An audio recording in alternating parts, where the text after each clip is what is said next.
Hello दोस्तों, आज हम पढ़ेंगे रेडॉक्स रिएक्शन। रेडॉक्स अभिक्रिया होती क्या है इसके बारे में हम बात करते हैं। तो रेडॉक्स रिएक्शन को जानने से पहले हम इनसे जुड़ी हुई दो अभिक्रियाएं जान लेते हैं, क्योंकि रेडॉक्स अभिक्रिया में ऑक्सीकरण और अपचयन अभिक्रिया एक साथ होती है दोस्तों। ठीक है, तो हम पहले देख लेते हैं ऑक्सीकरण और अपचयन क्या होता है। ठीक है, ऑक्सीडेशन और रिडक्शन।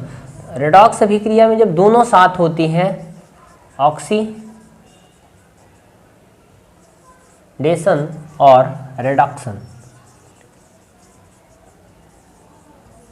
ये दोनों अभिक्रियाएं जब एक साथ होती हैं तब इन्हें हम कहते हैं रेडॉक्स रिएक्शन। ठीक है ना। तो चलिए देखते हैं, हम पहले ऑक्सीडेशन के बारे में बात कर लेते हैं, इसके बाद रिडक्शन के बारे में बात कर लेते हैं। इसको कहते हैं ऑक्सीकरण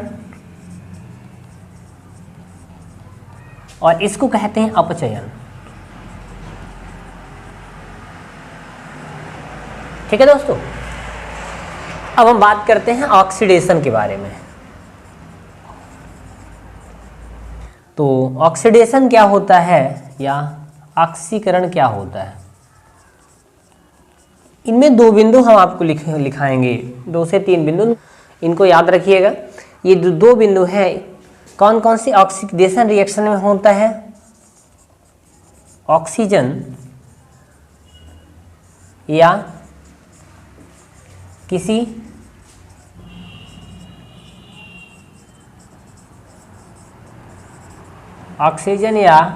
किसी ऋण विद्युती का जुड़ना। ठीक है ना। दूसरी बात, हाइड्रोजन का बाहर निकलना।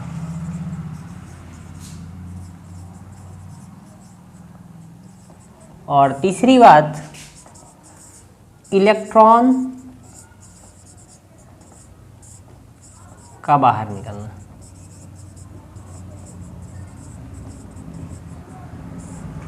दोस्तों ये तीनों ही बात हम आपको बताते हैं, बहुत शॉर्टकट तरीके से समझाने की कोशिश करते हैं, ज़्यादा समय नहीं लेंगे। यहाँ पे हम बोलते हैं ऑक्सीजन या किसी ऋण विद्युती का जुड़ना। ऑक्सीजन, यदि किसी तत्व में, किसी यौगिक में ऑक्सीजन क्रिया कर रहा है, ऑक्सीजन जुड़ रहा है, तो वहाँ पे ऑक्सीडेशन रिएक्शन होती है, ऑक्सीकरण अभिक्रिया होती है। ठीक है दोस्तों, जैसे मान लीजिए हमारे पास जिंक है, Zn है, और यहाँ पे ऑक्सीजन रिएक्शन कर रहा है, और ऑक्सीजन रिएक्शन करने के बाद बनाता है क्या, ZnO बनाता है। अभिक्रिया कराने के लिए आप लोगों को हम क्रिस क्रॉस मेथड बताए थे पिछले वीडियो पे, उसको जाके देख लीजिएगा। ठीक है दोस्तों, तो यहाँ पे ZnO बनता है, यहाँ पे आप 2 कर दीजिए, यहाँ 2 कर दीजिए, आपका समीकरण संतुलित हो गया। तो यहाँ देख लीजिए दोस्तों, ऑक्सीजन जुड़ा है जिंक से, ऑक्सीजन जिंक से जुड़ा है, इसलिए यहाँ पे कौन सी अभिक्रिया हो रही है, ऑक्सीकरण हो रही है। ठीक है दोस्तों, इसके बाद देखते हैं ऑक्सीजन ने किसी ऋण विद्युती का जुड़ना। तो यदि कोई ऋण विद्युती का मतलब होता है जिनके पास ऋणावेश होते हैं, जैसे क्लोरीन, फ्लोरीन, ब्रोमीन, है ना, ये सभी क्या होते हैं, ऋण विद्युती तत्व होते हैं। तो ये जब जुड़ते हैं तो यहाँ भी ऑक्सीकरण अभिक्रिया होती है। जैसे मान लीजिए Na में आप Cl2 की रिएक्शन करा दीजिए। ठीक है ना। अच्छा, रिएक्शन कराते कैसे, ये हम आपको बताए थे। यहाँ पे Na की वैलेंसी 1, Cl की भी 1 वैलेंसी होती है, इनको आप ऊपर लिख के और क्रिस क्रॉस मेथड से मल्टीप्लाई कर दीजिए, तो Na बनेगा और Cl बन जाएगा। Na में 1 का मल्टीप्लाई करेंगे, Cl में भी 1 का करेंगे, तो NaCl बन जाएगा। आपका प्रोडक्ट जो बनेगा वो क्या बनेगा, Na और Cl। ठीक है दोस्तों, तो यहाँ पे NaCl बन जाएगा। इसको बैलेंस कर दीजिए, ये 2NaCl बन गया। ठीक है ना। यहाँ पे देखिए Na भी 2 और Cl भी 2। ठीक है ना। तो इस तरह से समीकरण बैलेंस हो गया। तो दोनों ही रिएक्शन क्या है, यहाँ पे ऑक्सीजन जुड़ रहा है, यहाँ पे ऋण विद्युती तत्व जुड़ रहा है, तो यहाँ पे ऑक्सीडेशन क्रिया हो रही है। अब तीसरी बात हम क्या लिखें, हाइड्रोजन का बाहर निकलना। तो हाइड्रोजन कैसे बाहर निकलता है, यहाँ पे हाइड्रोजन बाहर कैसे निकलता है। मान लीजिए किसी तत्व में हाइड्रोजन है, अब हाइड्रोजन बाहर निकलता है। मान लीजिए यहाँ पे आपके पास है क्या, CH4। अब यहाँ पे हीट कर दीजिए, इसको गर्म कर दीजिए, तो कार्बन अलग हो जाता है और यहाँ से 2 हाइड्रोजन आपके बाहर हो जाते हैं। ठीक है ना। तो यहाँ CH4 से कार्बन के साथ हाइड्रोजन जुड़ा था, अब कार्बन को हाइड्रोजन छोड़ के बाहर चला गया। ठीक है ना। तो यहाँ पे हाइड्रोजन बाहर निकल रहा है, मतलब यहाँ पे कौन सी अभिक्रिया हो रही है, आपकी ऑक्सीकरण अभिक्रिया हो रही है। ठीक है दोस्तों, इसके बाद इलेक्ट्रॉन का बाहर निकलना भी ऑक्सीकरण कहलाता है। इलेक्ट्रॉन कैसे बाहर निकलते हैं, आज क्यों निकलते हैं? इलेक्ट्रॉन बाहर जानते हैं, कोई भी परमाणु इलेक्ट्रॉन क्यों त्यागेगा भाई? अपने अंदर के इलेक्ट्रॉन को कोई क्यों त्यागेगा? अपने लाभ के लिए त्यागता है। ठीक है ना। होता क्या है कि जब कोई परमाणु अस्थायी नहीं होता, उसका अष्टक नहीं कंप्लीट होता, उसके पास जो कक्षाएं होती हैं वो अयुग्मित इलेक्ट्रॉन से युक्त रहती हैं, तो वो कक्षा अस्थायी मानी जाती है। ठीक है दोस्तों, तो इसमें हम देखते हैं कि इसमें हम देखते हैं, एक उदाहरण लेते हैं, जैसे मान लीजिए सोडियम। अब सोडियम क्या करता है? इलेक्ट्रॉन त्यागता है। आपको भी पता है सोडियम धातु है, इलेक्ट्रॉन त्यागता है, और त्यागने के कारण इसमें धनावेश आ जाता है। अब कैसे आता है, क्यों आता है, ये हम चलिए देखते हैं। तो यहाँ पे सोडियम एक इलेक्ट्रॉन त्याग के एक धनावेश बना लेता है और एक इलेक्ट्रॉन त्यागता है। अच्छा, ये इलेक्ट्रॉन त्यागता कैसे और क्यों धनावेश बन जाता है, इसके बारे में हम आपको थोड़ी सी जानकारी दे देते हैं। ठीक है दोस्तों,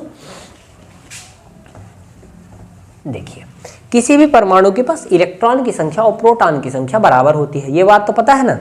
ठीक, तो यहाँ मान लीजिए सोडियम के पास है कितने प्रोटॉन? 1 2 3 4 5 6 7 8 9 10 11 11 प्रोटॉन होते हैं, क्योंकि उसका एटॉमिक नंबर 11 होता है, परमाणु क्रमांक 11 होता है। ठीक है दोस्तों, और जितने प्रोटॉन होते हैं उतने ही इलेक्ट्रॉन होते हैं उस परमाणु में। ठीक, तो 1 2 3 4 5 6 7 8 9 10 11 धनावेश प्रोटॉन होते हैं और ऋणावेश इलेक्ट्रॉन होते हैं। ठीक है ना। उसको ध्यान से देखते जाइए और आपको हम बता देंगे, एकदम आपका क्लियर कर देंगे किसी भी तत्व के पास धनावेश कैसे आ जाता है। ठीक है, तो यहाँ पे देखते हैं सोडियम के पास कितना इलेक्ट्रॉनिक, यहाँ पे देखते हैं कि सोडियम के पास 11 इलेक्ट्रॉन है। अब यहाँ पे देखते हैं सोडियम के पास 11 इलेक्ट्रॉन है, इनका इलेक्ट्रॉनिक विन्यास करते हैं तो होता है 1s2 2s2 p6 के बाद 3s1 इलेक्ट्रॉन। 11 इलेक्ट्रॉन कंप्लीट हो गए। अब ध्यान से देखिए, पहली कक्षा में 2 इलेक्ट्रॉन होने चाहिए, दूसरी में 8 इलेक्ट्रॉन होने चाहिए, तो दोनों ही कक्षाएं स्थायी हैं। लेकिन तीसरी कक्षा में 1 इलेक्ट्रॉन होने के कारण वो अयुग्मित इलेक्ट्रॉन है। तीसरी कक्षा में s ऑर्बिटल में देखिए 1 इलेक्ट्रॉन है जो अयुग्मित है, इस वजह से ये सोडियम अस्थायी है। तो अपने अस्थायित्व को बनाए रखने के लिए सोडियम इस इलेक्ट्रॉन को त्याग देता है, बाहर निकाल देता है। और जैसे ही बाहर निकालता है तो यहाँ सोडियम के 11 इलेक्ट्रॉनों में से 1 इलेक्ट्रॉन आपका बाहर निकल जाता है, और जैसे 1 इलेक्ट्रॉन बाहर निकलता है तो 10 इलेक्ट्रॉन बचते हैं, तो 10 प्रोटॉन को संतुलित कर देते हैं। 10 इलेक्ट्रॉन 10 प्रोटॉन से संतुलित हो जाता है, और 11वां प्रोटॉन एक तो बच जाता है जो संतुलित नहीं होता, क्योंकि वहाँ का इलेक्ट्रॉन तो बाहर निकल गया। तो ये प्रोटॉन संतुलित नहीं होता, इसलिए सोडियम के पास कौन सा आवेश हो जाता है? एक धनावेश, यही वाला शो करता है यहाँ पे। ठीक है दोस्तों, इस तरह किसी भी तत्व के पास धनावेश आता है, और इसी तरह कोई परमाणु या तत्व जब इलेक्ट्रॉन ग्रहण करते हैं तो उसके पास इसी तरह ऋणावेश आ जाते हैं। ठीक है दोस्तों, तो यहाँ पे सोडियम के साथ यही हुआ है कि सोडियम 1 इलेक्ट्रॉन का त्याग किया है, तो सोडियम के पास धनावेश आ गया। इसलिए इन चारों में कौन सी अभिक्रिया हो रही है? ऑक्सीकरण हो रही है। ठीक है, अब हम बात करते हैं अपचयन के बारे में। ठीक है, इसको आप लोग लिख लीजिएगा ताकि आप लोगों को रेडॉक्स रिएक्शन समझ में आए। ठीक, अब हम पहली बात की ऑक्सीडेशन के बारे में, अब बात करते हैं रेडॉक्शन के बारे में, या इसी को अपचयन कहते हैं। अभिक्रिया, अपचयन अभिक्रिया क्या होती है? तो अपचयन अभिक्रिया जस्ट इसका उल्टा, ऑक्सीकरण का सेम उल्टा अपचयन। ऑक्सीजन या किसी ऋण विद्युती का जुड़ना, तो ऑक्सीजन या किसी ऋण विद्युती का बाहर निकलना। ठीक है ना, यहाँ पे लिख लीजिए ऑक्सीजन या किसी ऋण विद्युती का बाहर निकलना।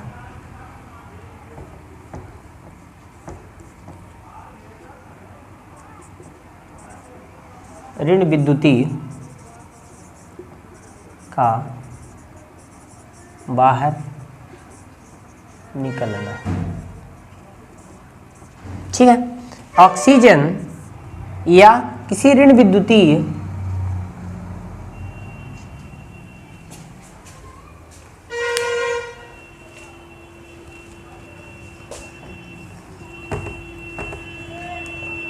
ऑक्सीजन या किसी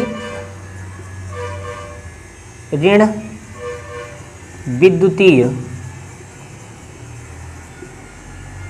तत्व का बाहर निकलना। ठीक है ना, ऑक्सीजन या कोई ऋण विद्युतीय तत्व जब बाहर निकलता है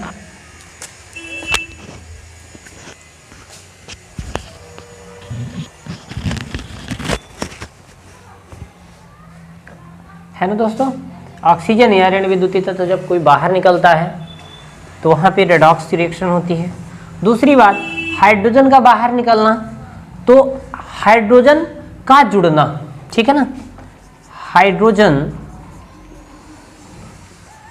का जुड़ना अपचयन कहलाता है या रिडक्शन कहलाता है। और तीसरी बात, जहाँ इलेक्ट्रॉन का बाहर निकलना था तो यहाँ इलेक्ट्रॉन को ग्रहण करता है, इलेक्ट्रॉन को ग्रहण करना। ठीक है दोस्तों, तो यहाँ पे ऑक्सीकरण का जस्ट उल्टा अपचयन होता है। ठीक है दोस्तों, हम एग्जाम्पल बताते हैं आपको। मान लीजिए ऑक्सीजन या किसी ऋण विद्युतीय तत्व का बाहर निकलता है। मान लीजिए हमारे पास यहाँ पे SO3 था और यहाँ से आपने एक ऑक्सीजन निकाल दिया, SO2 बन जाएगा प्लस O। तो यहाँ पे एक ऑक्सीजन S क्या कर रहा है, बाहर निकाल रहा है। एक ऑक्सीजन जैसे ही बाहर निकाल देगा तो यहाँ पे कौन सी अभिक्रिया हो रही है, अपचयन अभिक्रिया हो रही है। ठीक है दोस्तों, अब इसको हम बैलेंस कर, आपको हम एक पिछले वीडियो में बताए थे, किसी भी समीकरण में यदि कोई गैस परमाणु रूप में बाहर निकलती है तो उसे हम 2 से गुणा करके अणु रूप में बदल देते हैं। ठीक है दोस्तों, तो 2 का गुणा कर देंगे यहाँ पे और ऑक्सीजन O2 रूप में बाहर निकल जाएगा। ठीक है ना, तो यहाँ पे ऑक्सीजन निकल रहा है, इसलिए यहाँ पे कौन सी अभिक्रिया हो रही है, अपचयन अभिक्रिया हो रही है। अब मान लीजिए कोई ऋण विद्युतीय तत्व बाहर निकलता है, वहां भी अपचयन क्रिया होती है। जैसे मान लीजिए यहाँ पे FeCl3 था, अब इसमें हम हीट किए तो ये बन गया क्या, Fe, ये बन गया क्या, FeCl2 और प्लस Cl। ठीक है ना, इस तरह से Cl3 से Cl2 और Cl बाहर हो गए, तो यहाँ भी अपचयन क्रिया हो रही है। अब दोस्तों ये क्लोरीन को क्या करेंगे, अणु रूप में लाने के लिए हम 2 से गुणा कर देंगे। ठीक है ना, इस तरह से क्लोरीन निकल गया। ठीक है दोस्तों, तो यहाँ पे ऑक्सीजन या किसी ऋण विद्युतीय का बाहर निकलना अपचयन क्रिया कहलाती है। ठीक है ना, फिर इसके बाद हाइड्रोजन का जुड़ना, यदि किसी पदार्थ में हाइड्रोजन जुड़ रहा है, किसी तत्व में हाइड्रोजन जुड़ रहा है, हाइड्रोजन का योग हो रहा है, तो वहाँ भी अपचयन क्रिया होती है। मान लीजिए ये हमारे पास क्या है, लिथियम है। अब लिथियम में आप हाइड्रोजन जोड़ दो तो ये क्या बनाता है, LiH बना लेता है। ठीक है दोस्तों, अब ये 2 है, इसको आप 2 कर दीजिए, ये भी 2 कर दीजिए। ठीक है, तो बैलेंस हो गया समीकरण आपका। तो यहाँ पे हाइड्रोजन लिथियम से जुड़ रहा है, तो हाइड्रोजन यदि किसी तत्व से या किसी पदार्थ से या किसी यौगिक से जुड़ता है तो वहाँ पे अपचयन क्रिया होती है। ठीक है ना, अब इलेक्ट्रॉन को ग्रहण करना, तो कोई जो ऋण विद्युतीय पदार्थ होते हैं, ऋण विद्युतीय तत्व होते हैं, वो क्या करते हैं, इलेक्ट्रॉन को ग्रहण करते हैं। ठीक है ना, तो इलेक्ट्रॉन को ग्रहण करने के लिए यहाँ पे मान लीजिए आपके पास यहाँ पे फ्लोरीन है। अब फ्लोरीन क्या करता है, एक इलेक्ट्रॉन ग्रहण करता है, तब यह स्थायी होता है। तो ये फ्लोरीन क्या करेगा, एक इलेक्ट्रॉन ग्रहण करके एक निगेटिव बन जाएगा, एक ऋणावेश बना लेगा। ठीक है दोस्तों, इस तरह से कोई ऋण विद्युतीय तत्व क्या करता है, इलेक्ट्रॉन ग्रहण करके अपने आप को ऋणावेशित कर लेता है। या मान लीजिए कोई धनायन है आपके पास, जैसे मान लीजिए कॉपर है पॉजिटिव, ये एक इलेक्ट्रॉन ग्रहण करेगा तो यह उदासीन, चूंकि इलेक्ट्रॉन में ऋणावेश होता है, कॉपर पे धनावेश है, तो इसके धनावेश को एक ऋणावेश ही संतुलित कर देगा, मतलब कॉपर पे अब कोई आवेश नहीं बचेगा। ठीक है दोस्तों, इस तरह से ये दोनों अभिक्रियाएं ऑक्सीडेशन और रिडक्शन आप लोगों को अच्छे से पढ़ना होगा। इसके बाद हम बात करते हैं रेडॉक्स अभिक्रिया के बारे में, इसको आप लिख लीजिए, अच्छे से देख लीजिए। इसके बाद हम बात करते हैं रेडॉक्स रिएक्शन के बारे में, क्योंकि ये दोनों एक साथ होती हैं तभी रेडॉक्स अभिक्रिया संपन्न होती है। ठीक है ना, यहाँ पे ध्यान से देखिएगा कि कैसे ऑक्सीकरण और अपचयन एक साथ होती है। ठीक है ना, मान लीजिए एक उदाहरण लिए, Zn धन H2SO4। ठीक है ना, Zn की क्रिया H2SO4 से कराते हैं तो यहाँ पे इसमें रेडॉक्स क्रिया होगी। अब कैसे होगी इसको आप लोग ध्यान से देखिए, ठीक है। देखिए Zn और H2SO4 में ये वैद्युत अपघट्य है, ये हमेशा आयनों पे टूट जाता है, H2S पॉजिटिव पे और SO4 डाई नेगेटिव पे टूटता है, ठीक है दोस्तों।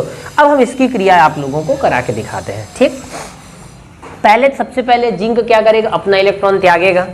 तो Zn क्या करता है, अपने इलेक्ट्रॉन का त्याग करता है। तो ये क्या, जिंक 2 इलेक्ट्रॉन का त्याग करता है, जिंक 2 इलेक्ट्रॉन का त्याग करता है। जिस प्रकार यहाँ Na के पास इलेक्ट्रॉन त्यागे गए थे अपने अस्थायित्व के लिए, ऐसे ही जिंक भी अपने अस्थायित्व के लिए 2 इलेक्ट्रॉन का त्याग करता है दोस्तों। तो जैसे 2 इलेक्ट्रॉन त्यागता है तो जितने इलेक्ट्रॉन निकलते हैं उतने धनावेश आपके बच जाते हैं। तो वही धनावेश यहाँ पे शो करते हैं। 2 इलेक्ट्रॉन निकले, 2 धनावेश बच गए। 1 इलेक्ट्रॉन सोडियम का निकला था यहाँ पे, तो 1 प्रोटॉन आपके पास बच गया था, ठीक है दोस्तों। अब यहाँ पे जिंक का क्या हो रहा है, ऑक्सीकरण हो रहा है, क्योंकि जिंक अपना इलेक्ट्रॉन क्या कर रहा है, त्याग रहा है। जिंक का इलेक्ट्रॉन क्या हो रहा है, बाहर निकल रहा है, ठीक है ना। तो यहाँ पे इलेक्ट्रॉन का बाहर निकलना कौन सी अभिक्रिया कहलाती है, ऑक्सीकरण। तो यहाँ पे जिंक का क्या हो रहा है, ऑक्सीकरण हो रहा है, ठीक है दोस्तों। अब हम बात करते हैं कि जिंक जब इस प्रकार बना लिया, ऑक्सीकरण क्रिया हुई, इसके बाद ये H2SO4 टूटता है। तो यहाँ से देखिए H2SO4 जब टूटा तो किसमें टूट गया था, 2H पॉजिटिव पे और प्लस SO4 डाई नेगेटिव पे टूट गया था, ठीक है दोस्तों। अब होता क्या है कि ये जो दोनों धनावेश हैं ये इलेक्ट्रॉन को ग्रहण कर लेंगे। जो दोनों क्योंकि धनावेश के पास ऋणावेश आता है, ये क्या करेगा, इसको ग्रहण कर लेगा, ये इसके पास चला जाएगा। इसको जो ग्रहण करता है तो ये इस प्रकार से लिख देते हैं 2H पॉजिटिव प्लस 2 इलेक्ट्रॉन। यहाँ पे जैसे हाइड्रोजन 2 इलेक्ट्रॉनों को ग्रहण करता है तो इलेक्ट्रॉनों के पास ऋणावेश होता है, हाइड्रोजन के पास धनावेश है दोस्तों। तो ये दोनों धनावेश दोनों ऋणावेश से संतुलित हो जाएंगे और ये बन जाएगा क्या, H2 बन जाएगा, ठीक है दोस्तों। तो इसको ध्यान से देख लीजिए। अब यहाँ पे हम पूरा समीकरण एक इसमें लिख देते हैं। ये दोनों इलेक्ट्रॉन हाइड्रोजन ग्रहण करता है, यहाँ पे हम दिखा दिए कि दोनों इलेक्ट्रॉन हाइड्रोजन ग्रहण करके H2 बना लिया। अब ध्यान से देखिए दोस्तों, यहाँ पे हाइड्रोजन पॉजिटिव से कैंसिल हो जाएंगे, दोनों हैं, 2 इलेक्ट्रॉन से कैंसिल हो जाएंगे। अब हमारे पास जो चीजें बची हुई हैं हम उनको लिख देते हैं। जिंक बचा है बाएं साइड में प्लस H2SO4 बचा है, ठीक है ना। तो इधर की बाएं साइड की चीज बाएं साइड में और दाएं साइड के। अब ध्यान से देखिए, यहाँ पे जिंक बचा है 2 धनावेश, सल्फेट बचा है 2 ऋणावेश। तो ये बना लेगा ZnSO4। क्या बना लेगा दोस्तों, ZnSO4 बना लेगा और प्लस 2 हाइड्रोजन यहाँ बचे हैं, वो आप लिख लीजिए। तो यहाँ पे ध्यान से देखिए किसका क्या हुआ, जिंक क्या कर रहा है, इलेक्ट्रॉन त्याग रहा है, तो ये इसका ऑक्सीकरण हो रहा है। हाइड्रोजन क्या कर रहा है, इलेक्ट्रॉन ग्रहण कर रहा है। तो जो इलेक्ट्रॉन ग्रहण करते हैं, इलेक्ट्रॉन को ग्रहण करना अपचयन कहलाता है। मतलब हाइड्रोजन का क्या हो रहा है दोस्तों, अपचयन हो रहा है। तो यह दोनों क्रियाएं एक साथ हो रही हैं, जिंक का ऑक्सीकरण और हाइड्रोजन का अपचयन हो रहा है, मतलब दोनों क्रियाएं एक साथ हो रही हैं। इसलिए यह रिएक्शन कौन सी रिएक्शन है, रेडॉक्स रिएक्शन है, ठीक है दोस्तों। चलिए इसको अच्छे से लिख लीजिए। अब एक हम दूसरा एग्जाम्पल आपको बताते हैं। इधर की चीजें मिटा देते हैं और आपको 2-3 एग्जाम्पल बताते हैं, आपका रेडॉक्स एकदम क्लियर हो जाएगा दोस्तों, ठीक है।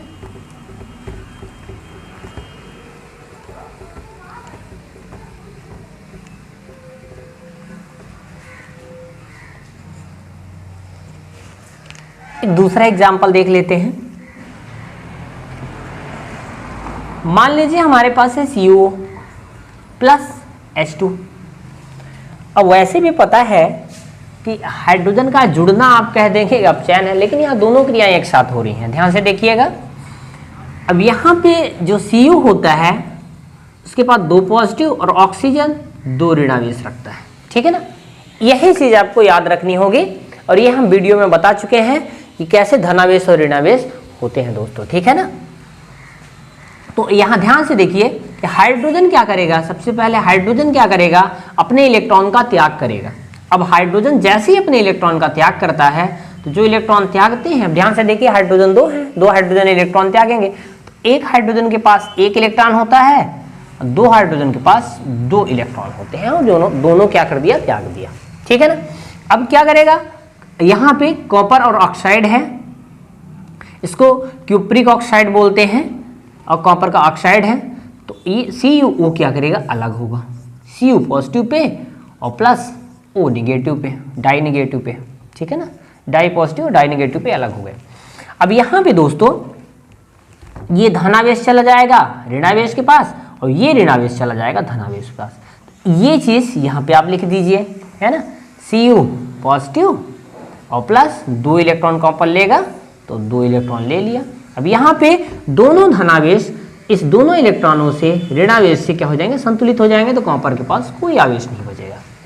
ठीक है दोस्तों, तो इस तरह से यहाँ पे ध्यान से देखिए कि हाइड्रोजन क्या कर रहा है, अपने इलेक्ट्रॉन त्याग रहा है। ठीक है, और कॉपर क्या कर रहा है, 2 इलेक्ट्रॉन ग्रहण कर रहा है। मतलब हाइड्रोजन की जो त्यागे गए 2 इलेक्ट्रॉन हैं उनको कॉपर क्या कर रहा है, ग्रहण कर रहा है। मतलब हाइड्रोजन का ऑक्सीकरण हो रहा है और कॉपर का अपचयन हो रहा है। ठीक है दोस्तों, यहां पे हम लिख दिए हैं कि इलेक्ट्रॉन का बाहर निकलना ऑक्सीकरण कहलाता है और इलेक्ट्रॉन को ग्रहण करना अपचयन कहलाता है। ठीक है ना। तो यहाँ पे देखिए कौन किससे कट रहा है, कॉपर से कॉपर कट जाएगा, इलेक्ट्रॉन से इलेक्ट्रॉन कट जाएंगे और कुछ नहीं कट रहे हैं। 2 हाइड्रोजन धनावेश 2 ऋणावेश ऑक्सीजन से क्रिया कर लेंगे। यहाँ बचा कौन कौन, कॉपर CuO बचा और H2 बचा, CO प्लस H2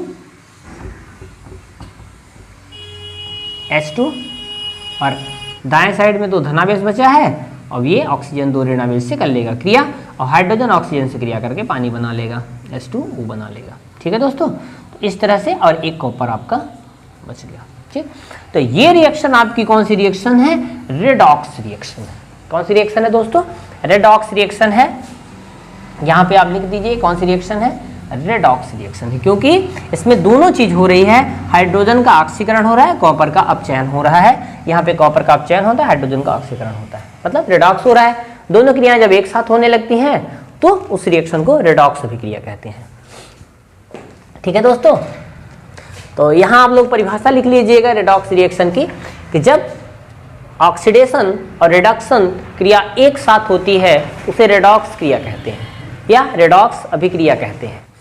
कुछ एग्जाम्पल हम और आपको बताते हैं। मान लीजिए हमारे पास क्या है, SnCl2 है प्लस FeCl3 है। ठीक है ना, 3 क्लोराइड फेरिक क्लोराइड। ठीक है ना। अब ये रिएक्शन करेंगे तो क्या बनाएंगे, तो यहाँ पे ध्यान से देखिएगा क्या करता है, जो ये आयरन क्लोराइड है या इसी को फेरिक क्लोराइड बोलते हैं, ये फेरिक क्लोराइड FeCl3 क्या करता है, अपने इलेक्ट्रॉन का त्याग करता है। FeCl2 और प्लस FeCl3 क्या किया है, 2 क्लोरीन रखा, 1 क्लोरीन का त्याग कर दिया।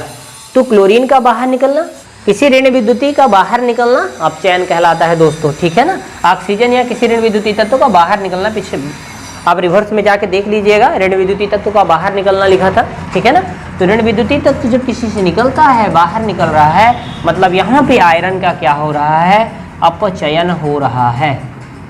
ठीक है दोस्तों, अब ध्यान से देखिए, क्योंकि क्लोरीन द्विपरमाणुक होता है इसलिए हम इसे 2 से मल्टीप्लाई करके 2 बदल देंगे, अणु रूप में बदल देंगे। ठीक है दोस्तों, इस प्रकार अब देखिए यहाँ पे FeCl3 यहाँ पे क्लोरीन त्याग रहा है, मतलब अपचयन हो रहा है। अब इन दोनों क्लोरीन को ग्रहण कौन कर लेता है, इसके त्यागे गए क्लोरीन Sn ग्रहण कर लेता है।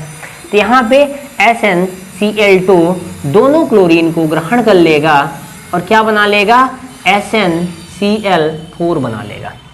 SnCl2 2 क्लोरीन और ग्रहण कर लिया, SnCl4 बन गया। ठीक है ना। अब इन दोनों को आप कर लीजिए ऐड। यहाँ पे देखिए Sn क्या कर रहा है, ऋण विद्युतीय तत्व को ग्रहण कर रहा है, मतलब क्या हो रहा है, इसका ऑक्सीकरण हो रहा है। इसके त्यागे गए क्लोरीन Sn ग्रहण कर रहा है, टिन ग्रहण करता है, इसलिए टिन का ऑक्सीकरण हो रहा है और आयरन का अपचयन हो रहा है, क्योंकि वह क्लोरीन त्याग रहा है। ठीक है ना, इसको आप लोग क्लोरीन से क्लोरीन कट जाएगा, है ना, और बाकी चीजें आप जोड़ दीजिए, 2 FeCl3 प्लस SnCl2, है ना। इसके बाद बचा क्या, एरो का निशान लगा के दाएं साइड में लिखिए 2 FeCl2 और प्लस SnCl4। अब ध्यान से देखिए कि यहाँ पे आयरन का क्या हो रहा है, अपचयन हो रहा है, क्योंकि वो क्लोरीन त्याग रहा है। ऋण विद्युतीय तत्व का बाहर निकलना क्या कहलाता है, अपचयन कहलाता है। SnCl2 क्या कर रहा है, ग्रहण कर रहा है, तो इसका ऑक्सीकरण हो रहा है। मतलब इन दोनों क्रियाओं में दोनों चीजें एक साथ हो रही हैं। ये क्या करता है, 2 क्लोरीन त्यागता है और ये 2 क्लोरीन ग्रहण कर लेता है, इसलिए इसका ऑक्सीकरण हो रहा है, इसका अपचयन हो रहा है। ठीक है दोस्तों, इस प्रकार से इस रिएक्शन को कौन सी रिएक्शन कहेंगे, रेडॉक्स रिएक्शन कहेंगे। ठीक है, तो उम्मीद है कि आपको समझ में आया होगा। ठीक है ना। यदि आपको समझ में आता है दोस्तों, तो वीडियो को आप अपने दोस्तों में जरूर शेयर किया कीजिए।